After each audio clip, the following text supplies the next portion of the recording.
tudo bem? Eu sou a Gabriela Modesto e nesse episódio da série O que eu aprendi com o autismo, eu vou falar sobre uma das coisas que mais me perguntam.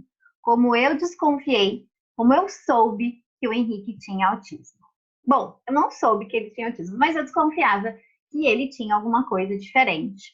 Na verdade, ele sempre foi um bebê diferente, uma criança diferente, não naquele sentido gritante, olha, ele tem um problema mental, ele tem um problema físico aos olhos, mas ele trazia sinais de que ele era uma criança diferente.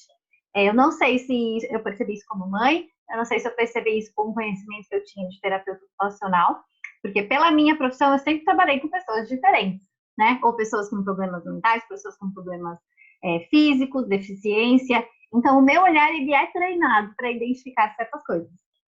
Então, não posso dizer que todo mundo vai perceber que era um sinal evidente. Mas eu sempre desconfiei. Então, ele era um bebê e chorava muito. Ah, mas todo bebê chora. Mas ele chorava muito e muito alto. Hoje, que eu converso com profissionais e com outras mães, eu vejo que é uma característica muito comum. Quando ele foi crescendo e foi se desenvolvendo, né, 1 ano, 2 anos, ele, quando ele se expressava, ele ainda não falava, mas quando ele se expressava, ele também, né, ele grunhia, né, ele gritava, e era muito alto, sempre muito alto. Eu falava pro médico, pro pediatra, ainda quando ele era bebezinho, quando ele começava a chorar no berço, eu tinha a impressão de que eu tinha que sair correndo logo, porque se eu não acalmasse ele logo, aquilo ia virar um choro que não ia parar mais. Isso era uma coisa que tinha de característica nele.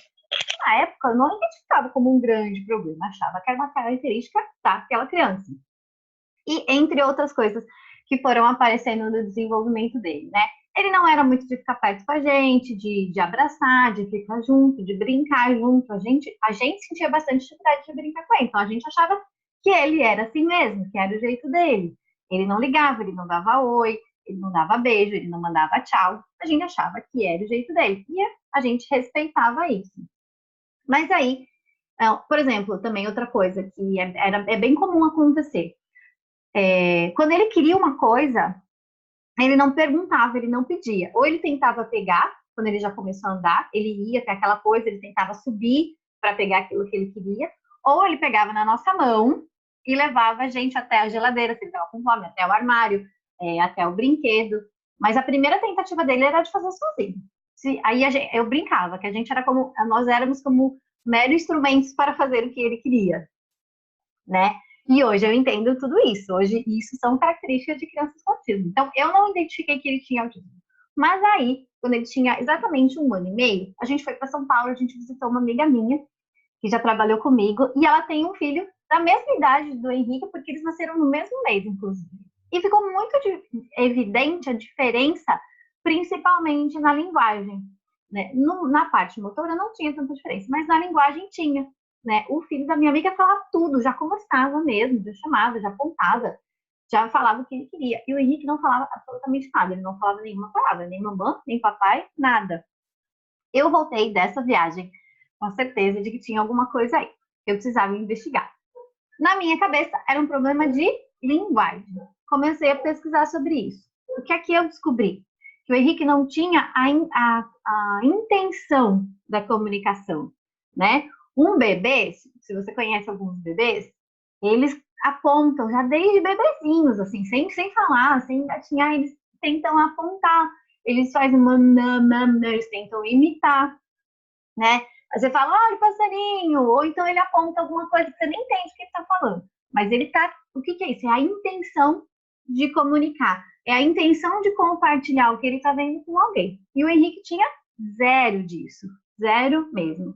Eu falei assim, opa, tem alguma coisa aí nessa intenção de comunicação, entre outras coisas que eu fui estudando, não me lembro exatamente. Mas o que eu pensei? Preciso procurar uma fono especialista em linguagem. Mas o protocolo do convênio qualquer, você passa pelo médico, especialista, que era o otorrinolaringologista, para descartar alguma possibilidade de deficiência auditiva, algum problema auditivo, que é muito comum em crianças com problema de linguagem. Eu já tinha quase certeza que ele não tinha, mas ok, vamos fazer o protocolo. Fomos na consulta médica. A consulta foi muito bem, ela já estava falando, ó, tem que fazer isso, isso, isso, tem que fazer esses exames para descartar e tal. Quase antes da gente sair, já no final da consulta, o meu marido despretensiosamente falou que o Henrique poderia passar o dia sentado vendo os carrinhos passarem. Aí, isso chamou a atenção da médica. E isso me chamou a atenção, porque eu percebi que ela ficou assim, ó, na minha cabeça, fez plim.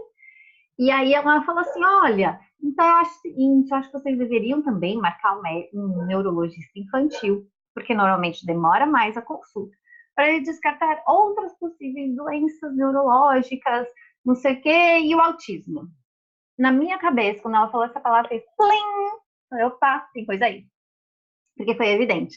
No rosto dela, eu sou uma pessoa que presta muita atenção, foi evidente. Eu saí de lá sabendo que tinha coisa aí. Tinha como é? Cadê você mexeu o Google?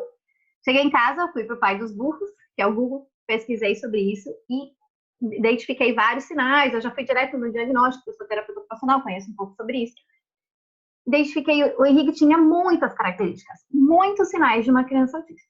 Mas faltava passar pelo especialista, que era o neurologista infantil. E no próximo episódio eu vou contar para vocês como é que foi para mim e para nossa família receber o diagnóstico de autismo do Henrique e o que é que mudou na minha vida. Porque isso eu te garanto uma coisa, mudou completamente a minha vida depois disso. A gente se vê no próximo episódio. Tchau, tchau.